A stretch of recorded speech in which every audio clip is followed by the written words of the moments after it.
Investigators are still sifting through the debris at Notre Dame Cathedral, and reports indicate the fire appears to be an accident. However, as One America's Pearson explains, the fire comes after a surge in violence against Christians and Catholic churches over the last few years. Following the tragic fire at Notre Dame Cathedral, investigators are sifting through the rubble, trying to determine a cause. For now, experts say the fire appears to be an accident, possibly caused by renovation work on the roof. While it's not yet clear what caused the fire, the incident comes after months of arson and destruction of Catholic churches all across France, along with a shocking surge in violence against both Christians and Jews. In an appalling response to the blaze, Muslims around the world took to the internet and celebrated the destruction of the iconic cathedral. On Facebook, thousands of Muslims reacted to the news with laughing faces. More Muslims chimed in on France 24's Arabic Facebook page, with commenters praising the fire, saying they were happy to see France burning and calling it a wonderful, beautiful fire, saying they hoped the Eiffel Tower was next. Still others poured their support for the fire onto the pages for Al Jazeera, with over 1 million posting a laugh reaction at the fire.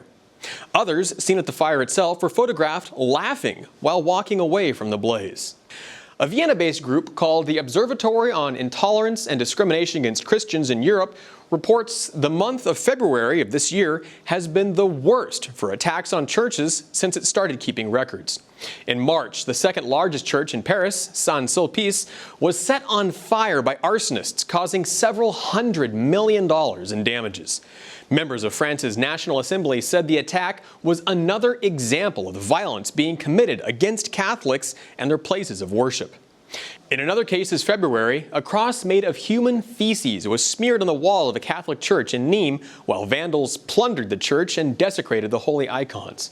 In the space of a single week in March, a dozen Catholic churches were attacked.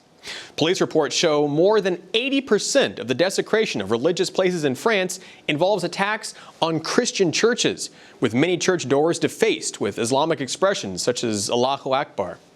On average, arsonists and vandals attack 3 churches in France every day.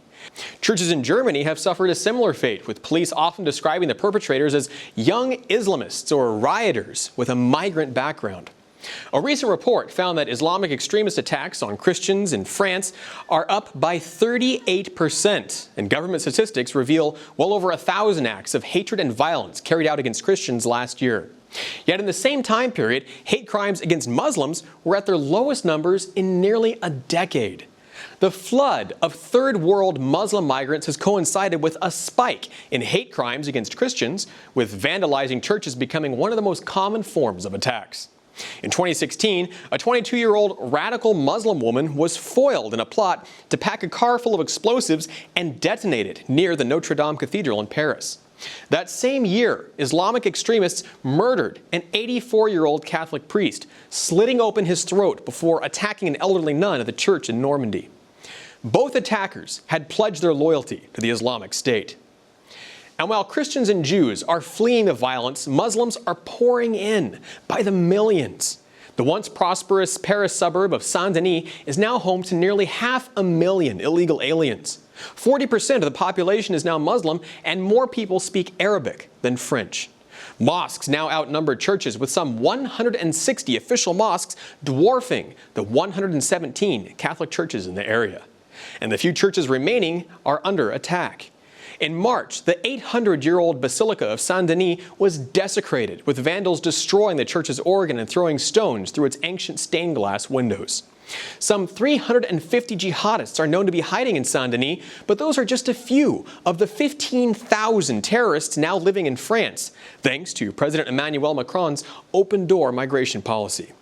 It's not clear what the outcome will be, but the violence is growing, and since 2015, Muslim radicals have killed hundreds of French citizens in multiple attacks across the country. And whether the media reports it or not, hate crimes and attacks on Christians are growing. French citizens are being killed, and the churches are burning. For One America News, I'm Pearson Sharp. Want to see more videos like this? Click on the link below and subscribe to One America News on YouTube, and call your cable provider and kindly demand that One America News is added to your lineup. Call and subscribe today.